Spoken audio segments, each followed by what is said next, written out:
வர சொல்லுங்க. பால் பஸ் ஓட்டுறதுலாம் ஒரு பெரிய வர சொல்லுங்க. வீட்டுக்குள்ள தான் இருப்பேன். இன்னைக்கு நிகழ்ச்சி இருக்கு, சாயங்காலம் இளைஞர் நிகழ்ச்சி இருக்கு. முடிஞ்சா ஏற்கனவே அவர் அறிவாலயத்து பக்கம் ஏதோ பண்ணுவேன்னாரு. முடிஞ்சா அண்ணா சாலை பக்கம் வர சொல்லுங்க தைரியம் தான். இல்லை அதான் திருப்பி நான் சொல்றேன். இது வந்து பிரச்சனையை வந்து இது வந்து எங்களை உதயநிதிக்கும் பாஜக தலைவர் அவர் நான் பேர் கூட நான் பெருசாக சொல்றது கிடையாது, தவிர்த்து விடுவேன்.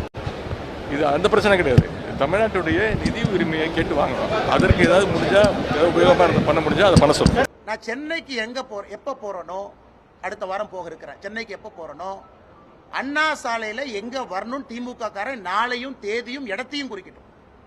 அண்ணா சாலைனா பொத்தம்புதுவா எங்க, நீ இடத்த முடிவு பண்ணு. அண்ணா சாலைக்கு நான் வர்றேன், இடத்த குறிப்பிட. அண்ணா சாலைக்கு இங்க வாங்க, அண்ணா சாலைக்கு இங்க வாங்க. நான் தனியாளா வர்றேன். பாரதிய ஜனதா கட்சியினுடைய தொண்டர் யாரும் என் கூட வர மாட்டாங்க. தனியாளா ஒத்தாளா வர்றேன். நீ மொத்த படையும் திமுக படையும் மொத்த போலீஸ் போர்ஸை வச்சு நீ தடுத்து நிறுத்தி பாரு.